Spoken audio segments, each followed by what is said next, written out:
So welcome to the Forex Weekly webinar today. I'm Mike Swanson, founder of TradeWest Forex, and today I'm going to teach you something that I'm sure everybody wonders or they think they understand, but we're going to clear the myths and teach you exactly what causes the Forex price to move. So that's what we're going to be talking about today. We actually had this come up last week, and we said, hey, we could probably teach a full lesson on this. And a few of you that were there probably remember this, but I went ahead and took your feedback and have put together a nice training today on this. So let's get right into it. How is the spread determined?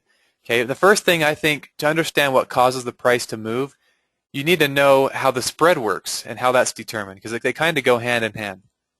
Okay, the myth out there is that the broker makes up the spread. That's not true. Broker does not determine the spread. Okay, not directly at least. There are some brokers out there that might manipulate prices and things, and there's bucket shop brokers. But if you're talking about a legitimate broker that has the ECN price feeds coming directly from the liquidity sources, it's the liquidity that makes up the spread. Okay, it's determined by market participants, pending orders, and stop loss and take profit orders. That's what actually determines the price. Okay, and when market orders consume liquidity, the spread widens, if new liquidity doesn't enter. Okay, so of course that should say if, but you guys get the point there. So if the new liquidity doesn't enter the market, okay? So it's just a quick little summary of that, and now let's talk also about why do news events cause volatility. This is another thing that kind of goes together with it that'll help explain some things. Is the outcome of after a news event is unknown. Okay, so that's the thing. Because it's unknown what's going to happen, it has a huge impact on the direction that the price is going to move.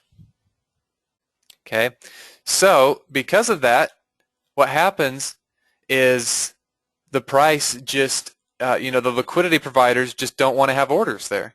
Right around news events, pending orders, they get deleted, they get moved away from the market, and you probably do this yourself. When you actually have a stop or a pending order in the market, a stop or target or any of those kind of pending orders, you are acting like a liquidity provider, because you're basically saying, here's a price, here's a size I'm willing to offer if I get out at that price, and somebody else would take that price. So what happens is, like I say, you yourself is probably thinking, hey, I don't want to have a stop too close to the market around news time. So what do? You widen the stop. And that very action on a much bigger scale, because a lot of people are doing it at news time, is what causes the spreads to widen. It's what causes this volatility during the news. Okay? And so that's why it widens so much too. You've probably seen where it can widen 10 to 20 pips.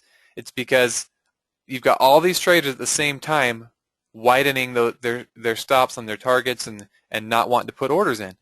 And so the spread widens, the news comes out, and then you have liquidity consumers coming in and eating into those orders and widening it even more temporarily.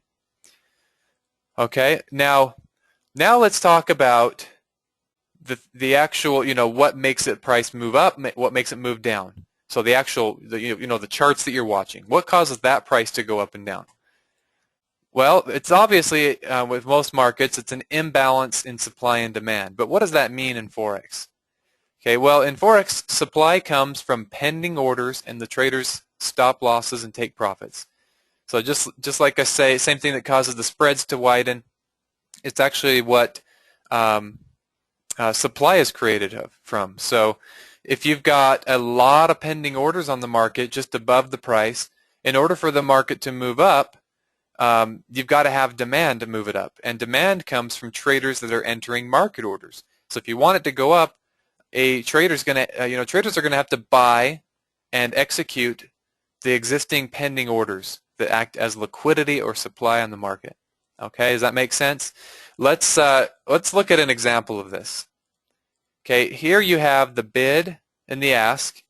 Okay, let's just say for this example, you have the bid with a 100,000 in currencies, like a standard lot. you have a standard lot pending order at 1.35. Okay, that's what would make up the bid potentially in this example, is that liquidity that's at that price being offered. That could be somebody's pending order, it could be their stop, their target, it doesn't really matter. Okay, then you have the ask price. Let's say in this case you have 200,000 in currency, so 2 standard lots at 1.3502.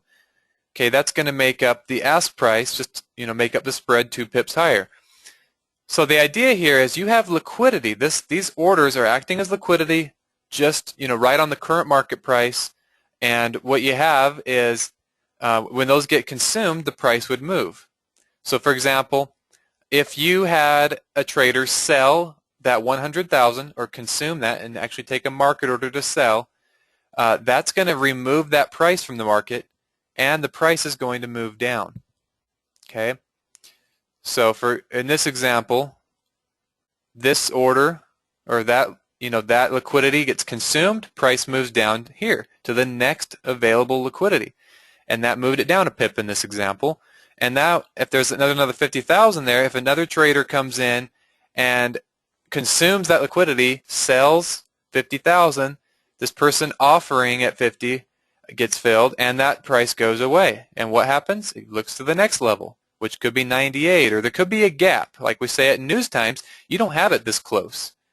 You have, somebody's not going to offer very close to the price. This could be all the way down to 80, right? It could be way down here at 34.80, and if that gets consumed, you got a big gap, and that's what you see, those gaps on the chart. Okay, so that's just that's on the bid side. Now let's look at the ask side. On the buy side, you've got it's the same thing here. I've wrote an example. We got 200,000 at 35.02.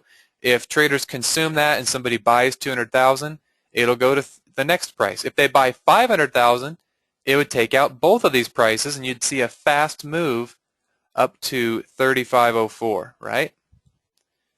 Okay, now let me move on to the next thing here. Is I've shown you some larger amounts on one side versus the other. And the reason for that is this is what naturally causes support and resistance in the market, or makes it more easy for the market to move through one side versus the other. This is what causes the markets to trend or to take off in one direction.